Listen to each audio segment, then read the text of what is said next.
ครบอายุครบ101 ปีเมืองจีนตุงเฮาคามมีไผ่เหมือนเป็นที่หนึ่งในโลกขอนิมนต์อยู่200 ปีผลผีผลก้อนขอที่อยู่นิมนต์อยู่200 ปี120 ปี200 ปีผลผีผลก้อนพระตั้งนาขอได้อยู่ที่มีสุขอายุมันยืนยาวได้สมหนังกรรมกรรมพัฒนามีสุขภาพร่างกายจิตใจสมบูรณ์แข็งแรงขอ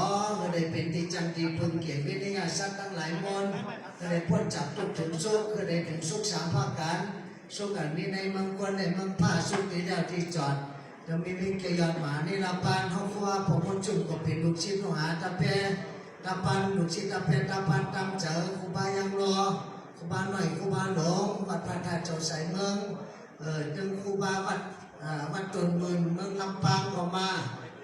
ครูไผ่ครูตั้งลูกศิษย์ลูกหาเมืองจีนตุงเอาก็ดื่มกันอยู่ที่ไหนก่อนนั้นก็ถึงสมเด็จอายธรรมพระเจ้าเอาไวสาหากูเจ้ากูคำเฮาคาในไวไลสากลุ่มคุณหมุนเงาแต่เจ้าพวกหนุ่มงามเฮาเจ้าคาทั้งหลายได้อยู่ดีมีสุขให้มันยืนยาวได้อยู่ดีกินดีเมืองจีนตุงเฮา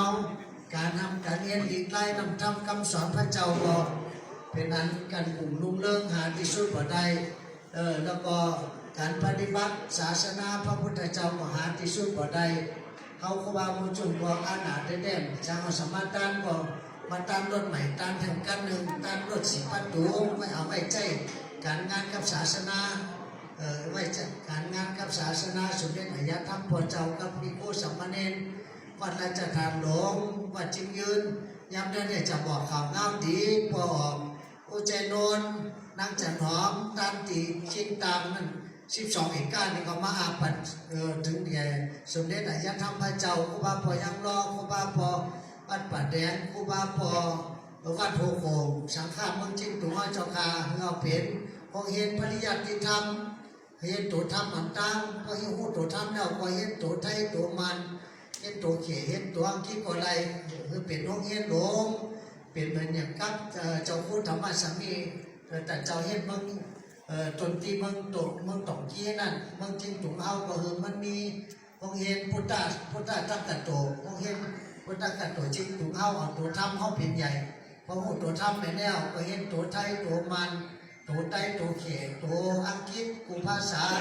คือมันคือการคือปานคือมันเป็นพงเห็นปริยัติธรรมแล้วก็มีเห็นบาลีนักธรรมจอมแล้วก็เห็นตัวอังกฤษเห็นสามัญจอมคือปริญญาโทปริญญาเอกเลยจบเหมือนเจ้าเมืองไทยเขานั่นในงอข้อผู้ชมเปิดตันติดินแนวย้อนยกดูตันเมืองจีนตุงขึ้นขอให้ได้สาธุอนุโมทนาจุปู่จุบุญกูก่อกูก้อนนั่นอยู่ดีมีสุขอายุมันยืนยาวได้ถึงสุขสามภาคการสุขอันมีในเมืองก้อนในเมืองผ้าสุขที่แล้วที่จอดมีในเกียวยอดมหานิราปานจุปู่จุบุญแด่เด้อสาธุสาธุสาธุ